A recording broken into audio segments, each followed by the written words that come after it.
Fala galera, vamos então começar mais uma aula de ética, aula esta que compõe o repertório das aulas de filosofia. Eu tenho certeza que você vai acompanhar com tranquilidade, é uma aula fácil, é uma aula em que a compreensão ela não tem tanta dificuldade e ao mesmo tempo é um assunto gostoso, é um assunto que atravessa a história das filosofias e chega no nosso tempo com muito sentido, enfim, é um tema atual, não é? Para a gente entender, começar esse caminho, para a gente entender o sentido de ética, é necessário a gente apresentar a ética junto da moral. Nós perceberemos que na filosofia, ética e moral são coisas diferentes, no entanto dependentes. Enquanto que muitas vezes, aí na vida cotidiana, na linguagem de senso comum, nós usamos essas palavras como sinônimas. Entretanto, aqui não. Então vejam só, vamos lá.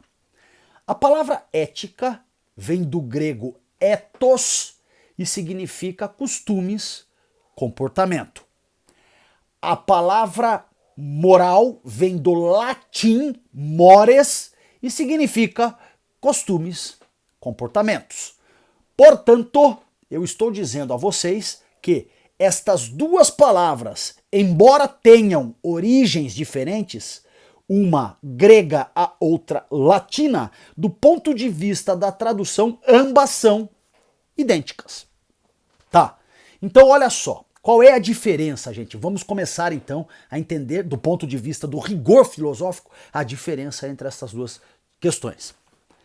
Ao conjunto de comportamentos que produz valores, nós chamamos de moral.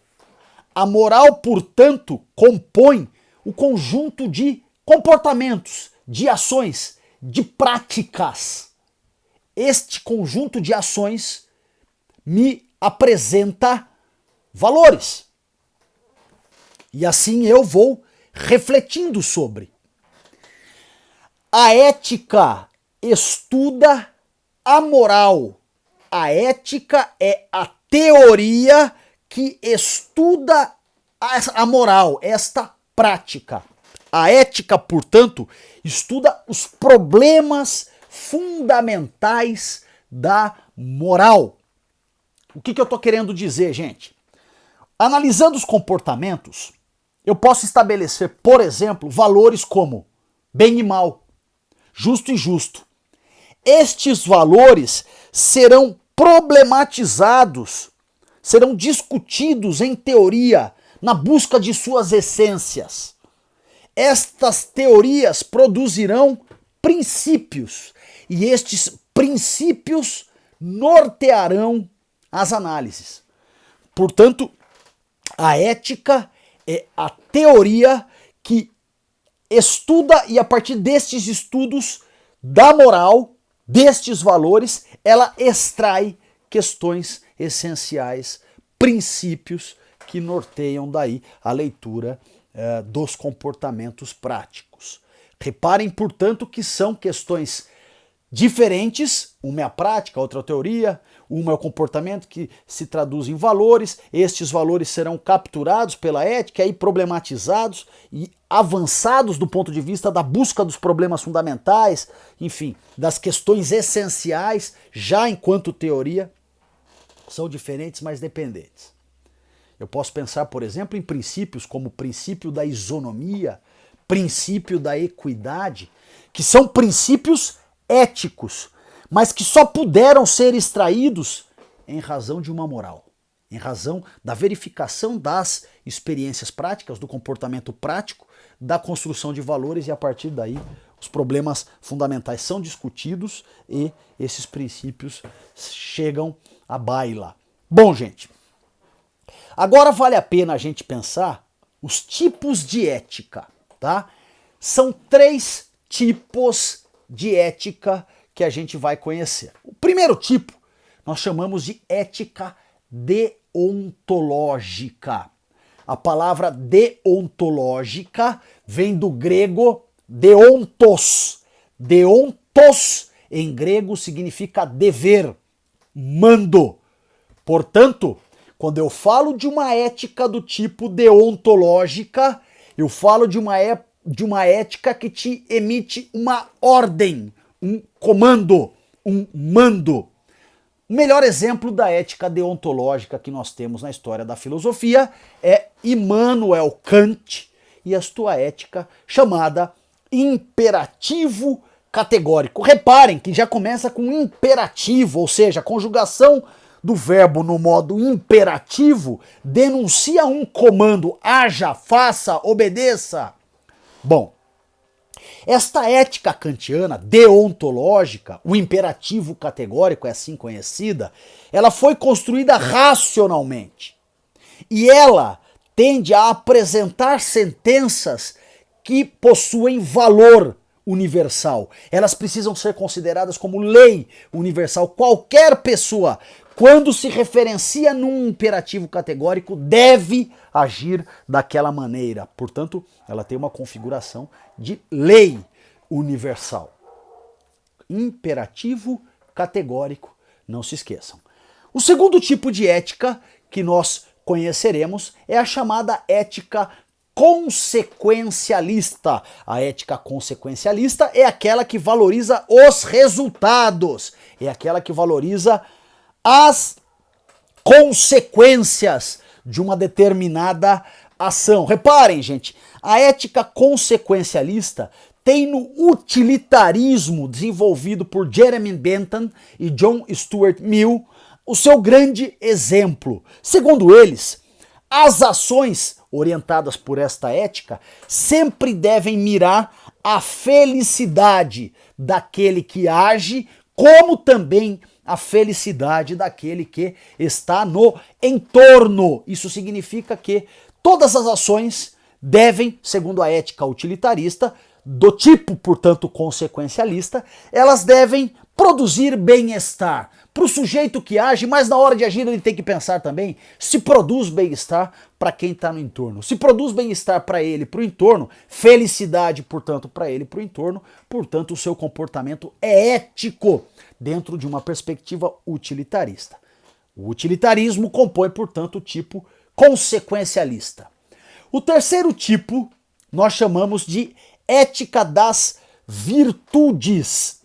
O melhor exemplo da ética das virtudes é Aristóteles. Primeiro que a noção de virtude a gente pode traduzir como tudo aquilo que caminha para o bem. O sujeito é virtuoso quando ele tem uma determinada característica que se orienta pelo bem, que o caracteriza enquanto bondoso, enquanto bem. Vejam só, gente. Então, uma ética virtuosa é uma ética que produz o bem. Para Aristóteles, a ética que produz o bem, a ética que é virtuosa, é aquela que tem um objetivo, uma finalidade. Nós já sabemos também, nessa altura do campeonato, que a filosofia aristotélica é uma filosofia teleológica. Não confundir, o professor sempre insiste nisso, com teológica. Não é teo, é teleo. Ética teleológica. A palavra teleo vem de telos, que significa finalidade. Então, a ética aristotélica, se toda a filosofia aristotélica é teleológica, a ética aristotélica também é teleológica. Do ponto de vista teleológico, o que seria uma ética virtuosa para Aristóteles? Do ponto de vista teleológico, a ética virtuosa é aquela que alcança a felicidade. E tá bom, então como é que eu tenho uma ética virtuosa que alcança a felicidade? Aristóteles então pontua a 3 conceitos que dizem respeito à mesma coisa quando a gente trata da ética aristotélica. É o justo meio, a justa medida ou o meio termo. Os 3 conceitos, insisto, dizem respeito à mesma coisa. O justo meio, a justa medida ou meio termo. A ética aristotélica virtuosa, do tipo virtuosa, é a ética das virtudes. Ela vai dizer que o comportamento teleológico, no sentido da busca da felicidade, que o comportamento que alcança a felicidade, o sumo bem, é outra tradução possível, ou bem é outra tradução possível. A ética virtuosa é aquela que caminha pelo meio, usando as palavras do Aristóteles devidamente traduzidas. A virtude está no meio. No meio o quê, gente? No meio termo. na justa medida.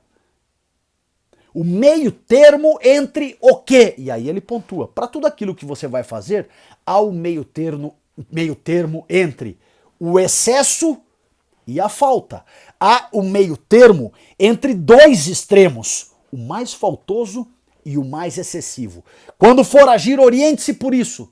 O que é o mais faltoso? O que é o mais excessivo? O excesso e a falta.